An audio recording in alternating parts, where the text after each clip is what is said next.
জাতীয় পার্টিকে যদি হজম করা হয়, একটা সময় জাতির উপরে চাপিয়ে দেওয়া হবে। আওয়ামী লীগকে হজম করার জন্য আপনাদেরকে প্রস্তুত থাকতে হবে। নূরকে যারা হামলা করেছেন, আমাদের মাথায় রাখতে হবে, নূরের অনুসারী এবং নূরের অগ্রগামীরা এখানে আছেন। আজ নূরকে আক্রান্ত করে যদি তারা পার পেয়ে যায়, শফিকুল ইসলাম মাসুদ সহ আজকের এখানে সংহতির নেতৃবৃন্দ মাথায় যেন রাখে, আপনাদেরকে রক্তাক্ত হওয়ার জন্য প্রস্তুতি নিতে হবে। আমি সংহতি সমাবেশের এই প্রোগ্রামে প্রথমে বলতে চাই, এই স্টেজ যদি আজকে মনের এবং মুখের কথায় প্রকৃত ঐক্য এবং সংহতি আমরা জানাতে পারি, তাহলে আওয়ামী লীগ যেভাবে পালাতে বাধ্য হয়েছে, 14 দলের সাথে তাদের দোসররাও পালাতে বাধ্য হবে। কিন্তু আমি অবশ্যই এটা মনে করতে চাই, আজকের এখানে মুখের কথার সাথে আমাদের বুকের কথারও মিল থাকতে হবে।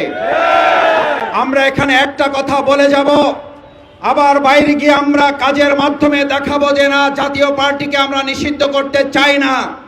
তাহলে প্রমাণ হবে, জাতীয় পার্টিকে যদি হজম করা হয়, একটা সময় জাতির উপরে চাপিয়ে দেওয়া হবে। আওয়ামী লীগকে হজম করার জন্য আপনাদেরকে প্রস্তুত থাকতে হবে। আমার ভাই এবং বন্ধুগণ, নূরকে যারা হামলা করেছেন, আমাদের মাথায় রাখতে হবে, নূরের অনুসারী এবং নূরের অগ্রগামীরা এখানে আছেন।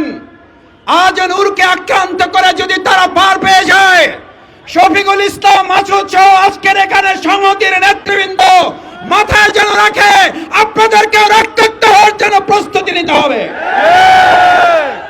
আমি অবাক হই, খুব বিস্মিত হই, প্রকাশ্য দিবালোকে মিডিয়ার সামনে পিটিএ টার্গেট করে একজন গুরুত্বপূর্ণ জাতীয় নেতাকে আহত করা হলো।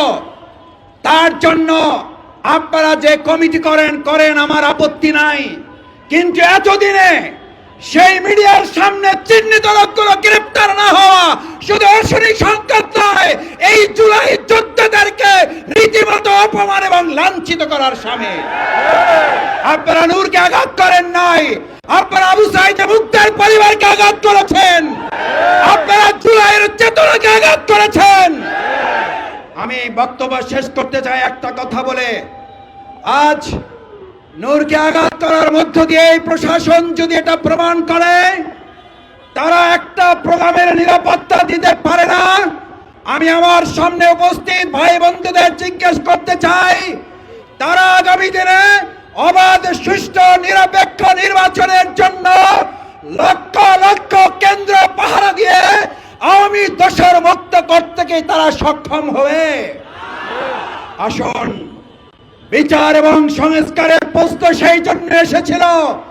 আজ এখানে বক্তব্য দেওয়ার কথা ছিল শেখ হাসিনার বিচারের দাবিতে, অথচ আজ আমাদের কথা বলতে হচ্ছে নূরের উপরে হামলাকারীদের বিচারের কথা বলতে। আমাদেরকে আস্তে আস্তে সহনশীল করে ফেলা হচ্ছে।